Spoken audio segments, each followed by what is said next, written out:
បាទសូមស្វាគមន៍បាទក៏ដូចជាសួស្តីពុកម៉ែបងប្អូនបាទអ៊ំពូមីងតគ្នាបាទថ្ងៃនេះគឺយើងបានជួបគ្នាម្ដងទៀតហើយថ្ងៃនេះគឺមានលេខល្អលេខច្បាស់ដើម្បីពំនាំយកមកចែកជូនឲ្យពុកម៉ែបងប្អូនលេងធ្វើជាវីដេអូនេះហើយពុកម៉ែបងប្អូនអ៊ំពូមីងតគ្នាណាបាទដែលកំពុងតែទស្សនាវីដេអូមួយនេះបាទបើសិនជាស្រឡាញ់ពេញចិត្តការធ្វើតម្រុយឆ្នោតយួនចេញពីខាងបងប្អូន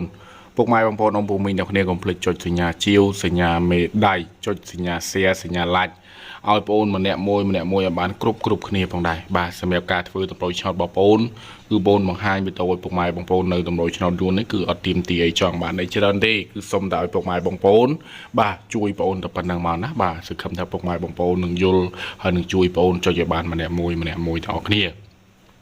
បាទហើយនេះជាតម្រុយឆ្នោតយួនដែលបងប្អូនឲ្យលេងសម្រាប់ថ្ងៃនេះបាទគឺមានលេខល្អលេខច្បាស់បាទគឺ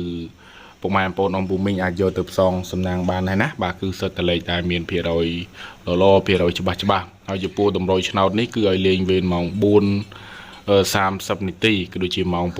6:30 នាទីណាបាទអញ្ចឹងពុកម៉ែបងប្អូនអាចយកទៅលេងអាចយកទៅចាក់បានហើយ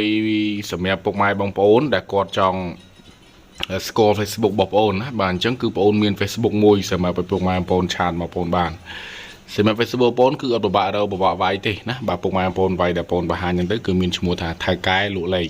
ពុកម៉ែបងប្អូនវាយថៅកែដល់ឃ្លាលក់លេខទៅគឺចេញតម្រងចេញ logo បែបហ្នឹងហើយយកលេខសាប់គឺមាន088 93 86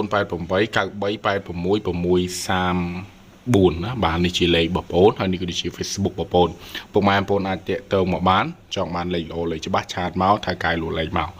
ហើយសម្រាប់វីដេអូនេះបាទជាចុងក្រោយក៏បងប្អូនអត់មានអីច្រើនដែរជូនពរឲ្យអ៊ំពូមីងពុកម៉ែបងប្អូនគ្នាយកទៅលេង